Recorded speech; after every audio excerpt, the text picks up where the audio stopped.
I'm obsessed with the era that you played in, Jay. I know I played with you, but you played for a hell of a long time. But that era before, like in the 90s, what was the England squad like in those days? Wow. Compared to when I got in there in 2005. This sounds, I don't know how much I can go on by. Okay. I think I could say this because it was true and it was indicative of football back in the 90s. But you would meet up, go in a hotel, and be like, hey, you'd meet the gaffer in the bar at the hotel, and everyone would have a drink, and it was fine, you know, the hotel bar, so it stayed open late, and everyone would just drink, and then the following night it would probably go in there again and have more. Is this drinks. international? Do you mean? Or? Yeah, this is football. This isn't just England doing things wrong. This is just the way football was.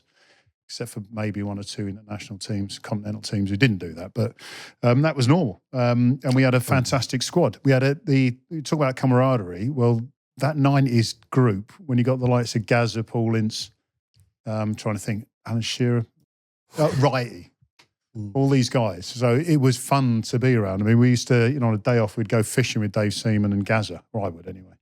I couldn't fish. I'm absolutely desperate to know, I'm sure listeners are like, just that, being involved in that, going fishing with David Seaman and being around Gazza, like you say, having a drink, Kevin Keegan in the bar, you know, it's amazing to me as a fan, even. And it was special because it was, as I say, the camaraderie was so good, and we didn't have the security detail that they have now.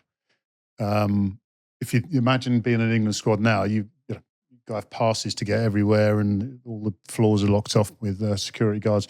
Back then, it was a lot more relaxed. At this point, I am obsessed with football. Like I love football now, but I was obsessed. So at that time, like I was just desperate to know more about the inside of it. Had you heard of the Queen Vic? No. You haven't heard of the Queen Vic? On EastEnders? Oh, right. Okay, this I think I'm hoping someone has said this story before, just so I don't get myself into trouble. So we'd turn up, like I say, we'd have the Saturday or Sunday night, Monday night down in the bar, and then like Tuesday night we would migrate to, I think it was Dave Seaman's room or Paul Ince's room. We'd have the PlayStation on. One of the lads would be playing Lara Croft. I don't know why you'd like communally play Lara Croft because only one single player game. Yeah, it's gone like, okay, all right, I'll have a go. I'll be Lara.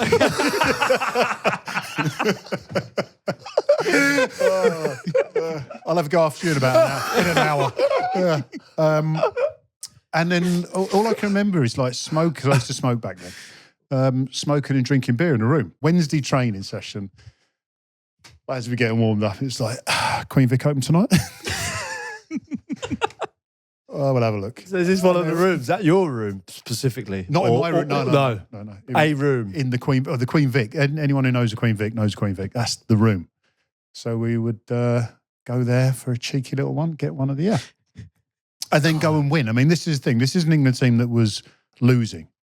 This was an England team that was qualifying for the World Cup '98. Euro '96. Euro '96. Yeah. 2000. So whatever the culture was, it effectively was good. I mean, I wasn't in either of those squads, so maybe if I'd been there, we would have won something.